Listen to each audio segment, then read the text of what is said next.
আজকে আলোচনা করব যাত্রাবাড়ি বড় মাদ্রাসা শায়েখ মাহমুদুল হাসান সাহেব, যিনি বেফাকুল মাদারিসিলের বর্তমানের চেয়ারম্যান, দাওয়াতুল হকের আমির, তাকে নিয়ে আজকে কথা বলবো। আমরা দেখেছি দাওয়াতুল হকের আমির মাওলানা মাহমুদুল হাসান সাহেবকে নিয়ে কথা বললে বাংলাদেশের অনেক আলেম আছেন যারা সহ্য করতে পারেন না, কিন্তু আলহামদুলিল্লাহ এখন নূর হোসেন নুরানি থেকে নিয়ে বহু মানুষ তার দালালি প্রকাশ করতে শুরু করেছে এবং এটা ধারাবাহিকতা থাকবে, ইনশাল্লাহ অব্যাহত থাকবে।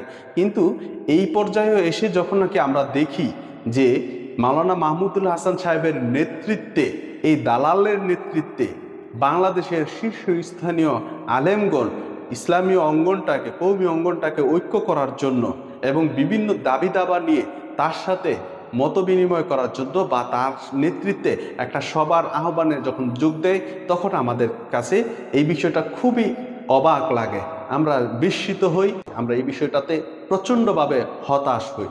কারণ হচ্ছে তিনি একজন দালাল, তিনি স্বরাষ্ট্রমন্ত্রী আসাদুজ্জামান কামালের একজন ঘনিষ্ঠ মানুষ ছিলেন, তিনি শেখ হাসিনার একজন ঘনিষ্ঠ মানুষ ছিলেন। স্বয়ং শেখ হাসিনা তার সাথে কথা বলতে চায়, কিন্তু তিনি কথা বলতে যান না, কারণ হচ্ছে ছবি উঠে যাবে সেই ভয়েতে। কিন্তু তার সাথে কথোপকথন, আদান প্রদান স্বরাষ্ট্রমন্ত্রীর মাধ্যমে সব কিছুই হতো। তো সে সরাসরি হেফাজতের বিরোধিতা করেছে। শুধু তাই নয়, শায়েখ জাকারিয়া মাদ্রাসায় খতমে বুখারী অনুষ্ঠানে সেখানে আমি উপস্থিত ছিলাম, আমার উপস্থিতিতেই সেখানে সে ভরা মজলিসে হেফাজতের আলেমদের নিয়ে সমালোচনা করেছে, তাদের কর্মীদের নিয়ে সমালোচনা করেছে। বহু আলেম গুম খুনের নায়ক স্বরাষ্ট্রমন্ত্রী আসাদুজ্জামান কামালের সাথে ছিল এই মাহমুদুল হাসান সাহেবের গভীর সম্পর্ক। শুধু তাই নয়, আওয়ামী লীগের শান্তি সমাবেশে কুপিয়ে হত্যা করা হয় যাত্রাবাড়ি মাদ্রাসার ছাত্রকে। তারই প্রতিবাদে একটি বিবৃতি প্রকাশ করা হয়।